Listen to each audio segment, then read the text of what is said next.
उपराष्ट्रपति जगदीप धनखड़ के इस्तीफे के बाद अब नए उपराष्ट्रपति के चुनाव की स्टेज सज चुकी है। सत्ताधारी एनडीए की कैंडिडेट सीपी राधाकृष्णन की टक्कर पर विपक्षी दलों ने सुप्रीम कोर्ट के पूर्व जज बी सुदर्शन रेड्डी को मैदान में उतारा है, जिन्होंने गुरुवार को अपना नामांकन दाखिल कर दिया। इस दौरान कांग्रेस नेता सोनिया गांधी, सांसद राहुल गांधी, समाजवादी पार्टी के नेता रामगोपाल यादव और संजय राउत समेत तमाम विपक्ष के नेता मौजूद रहे। सुदर्शन रेड्डी का उपराष्ट्रपति चुनाव में एनडीए के उम्मीदवार सीपी राधाकृष्णन से सामना होगा।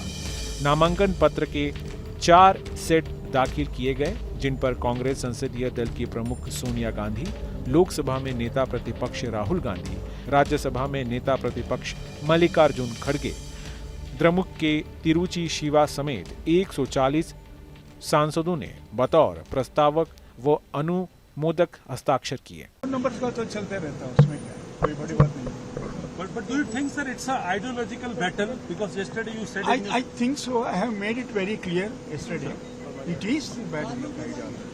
and you are hopeful that you will Of get course, a, of course, I am because hopeful. the party you will Of get course, I am hopeful. You think it's a matter of fact fight, given the fact that numbers are with the NDA candidate? No, But because I don't belong to any political party. yes, sir.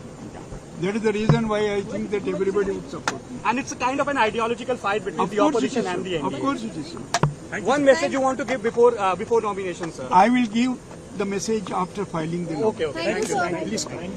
Sudarshan Reddy के नामांकन के बाद अब आम सहमति की कोई गुंजाइश नहीं बची और मुकाबला होना तय है। उपराष्ट्रपति चुनाव 9 सितंबर को होगा। इसके लिए नामांकन दाखिल करने की अंतिम तिथि 21 अगस्त है।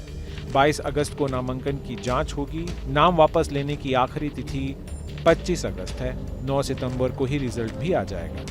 हाँ, आपको बता दें कि इस चुनाव में किसमें कितना दम है, और इसके लिए आप पहले ये समझिए कि ये चुनाव होता कैसे है। उपराष्ट्रपति पद के लिए चुनाव गुप्त मतदान के जरिए होता है। यह सिंगल ट्रांसफरेबल वोट प्रणाली के आधार पर होता है, जिसमें मतदाता अपनी प्राथमिकता के क्रम में उम्मीदवारों को वोट देते हैं। जीत के लिए उम्मीदवार का कुल वैध मतों का साधारण बहुमत 50% से एक अधिक प्राप्त करना होता है। यदि पहली गिनती में कोई उम्मीदवार बहुमत हासिल नहीं करता, तो कम मत वाले उम्मीदवारों को हटाकर उनकी प्राथमिकता के आधार पर मतों का पुनर्वितरण किया जाता है। यह प्रक्रिया तब तक चलती है जब तक उम्मीदवार को बहुमत नहीं मिल जाता। उपराष्ट्रपति पद के चुनाव में लोकसभा और राज्यसभा के सभी सांसद मतदान करेंगे। इस प्रकार 782 सांसद चुनाव में हिस्सा लेंगे, जिसमें लोकसभा के 542 और राज्यसभा के 240 सांसद मतदान प्रक्रिया में हिस्सा लेंगे। बहुमत का आंकड़ा 392 है, यानी उपराष्ट्रपति निर्वाचित होने के लिए उम्मीदवार को 392 का आंकड़ा लाना होगा। लोकसभा और राज्यसभा सदस्यों वाले निर्वाचक मंडल में भाजपा और इसके सहयोगी दलों के पास पर्याप्त बहुमत होने के कारण राधाकृष्णन का निर्वाचन लगभग तय है। मौजूदा चुनाव में सत्ता पक्ष के समर्थन में कुल 427 सांसद बताए जा रहे हैं, जिसमें लोकसभा में 293 और राज्यसभा में 134 सदस्य हैं। वहीं विपक्ष के पास 355 का संख्या बल है, जिसमें लोकसभा में 249 और राज्यसभा में 106 सदस्य हैं। बाकी बचे 133 सांसदों का समर्थन मायने रखेगा।